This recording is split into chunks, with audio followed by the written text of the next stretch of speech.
Through the throttle and the clouds. There's a stretch of back road I sometimes take, cutting through the flatlands just outside the village, where the hedgerows grow wild and the wind seems to whisper stories if you're quiet enough to listen. It's not marked on any tourist map. Most folks drive past without giving it a second glance, but every time I ride through, I slow down, because off to the left, just beyond the rise of the shallow hill, lies the cracked and forgotten remnants of an old World War II airfield. The tarmac is broken now, nature reclaiming its edges with tall grass and stubborn old weeds.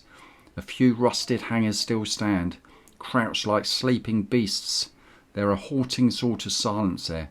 Not empty, but full of ghosts and memories. You can almost hear the distant whine of the propellers and the shouted orders of ground crews if the wind catches you just right. I think about them, the brave young men and women who lived, flew and sometimes died here, barely more than kids, yet with a fire in them that could light the sky. I remember reading about one Spitfire pilot who, when asked if he was thinking of king and country while dogfighting at 20,000 feet, he simply replied, "Oh no, I was thinking about my mum's allotment, how hard she worked all her life on it and why I was never going to let the enemy have that allotment. That line has never left me." It wasn't politics or duty that lit his fire. It was something personal, something real, the soil under his mother's fingernails, the deep sense of home. And maybe that's what I feel too every time I straddle my bike and crack open the throttle.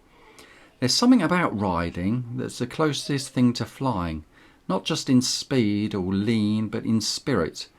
When I'm on my bike, I'm not bound to the world in the way I am with both feet on the ground. The road disappears beneath me like a runway and suddenly it's just me, the hum of the engine and the vast open sky above. Every twist of the throttle lifts me further from the ordinary. Every corner carved is a dive through the clouds. The similarities run deeper than sensation. Like a pilot in his cockpit, I'm strapped to my machine built for movement, stripped down, raw and alive. I read the road like they read the skies.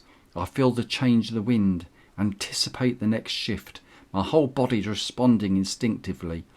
When you're flying or riding, there's no room for distraction, only clarity, focus, presence. You exist entirely in the moment, one with the machine. And then there's the brotherhood, pilots and bikers. We share a bond not easily explained to those who don't know the feeling. A quiet nod at the roadside, a shared respect for risk and freedom. We understand what it means to chase a horizon with purpose, to choose a path less travelled, often alone, always aware of how fragile it all is. Sometimes, when I stop by the airfield, I shut off the engine and let the silence settle. I imagine the young pilot crouched by his Spitfire, smoking a nervous cigarette, watching the sky for incoming trouble. Maybe he felt fear. Maybe he thought of his mother's allotment, the smell of fresh earth, the sound of birdsong between bombing raids. And maybe, just maybe, he looked out across the flat fields, the same ones as I ride through now, and found some strange comfort in their stillness. So I ride on, not just for me, but for him, for all of them, for the mothers and their allotments, for the freedom they fought for, and for the sheer joy of flying, even if it's only two wheels on tarmac instead of wings in the air. Because up here, on this old forgotten road, with the wind howling in my ears and the horizon beckoning me forward, I'm not just a man on a motorcycle, I'm a pilot from the past. There's a road I ride off map and mind, where hedgerows bend and wild winds find. A voice to whisper tales long gone of war, of flight, of battles won. Beyond the hill the runway sleeps, where ghosts of steel in silence weep. The tarmac cracks, the hangars rust, but still it holds a sacred trust.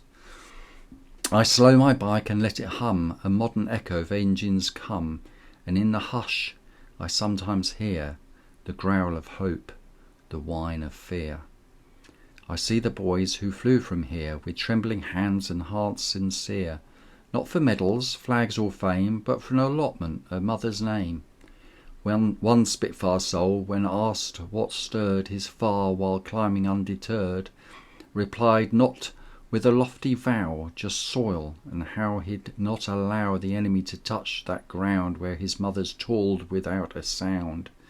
And that I feel upon my ride, when fields roll out on either side. I twist the throttle, fill the lift, and leave the weight of the world adrift. For riding, like flying, frees the soul. With every corner, every goal, I'm strapped into a living frame, no wings, but oh, it feels the same. I read the road like pilots read the skies, for the wind, for the tilt, for speed, and every ride, a flight through time, a dive, a climb, a sacred climb. There's brotherhood in riders, nods in shared respect for tireless gods, who once flew low across these lands, with callous hearts and blistered hands. And when I stop and kill the sound, I feel them there, still all around, the lads who smoked and scanned the blue, and thought of home like I now do. So I ride on with honour deep, for those who flew, for those who sleep, for every plot of turned up sod, for peace hard earned, for soil and God. And on this road the past still flies, not just in memory but in the skies, a shifting cloud and winds that last, for I am not alone at last. This isn't just a ride, it's a task, it's something more behind the mask, the throttle song, the silence vast. I ride as one, a pilot of the past.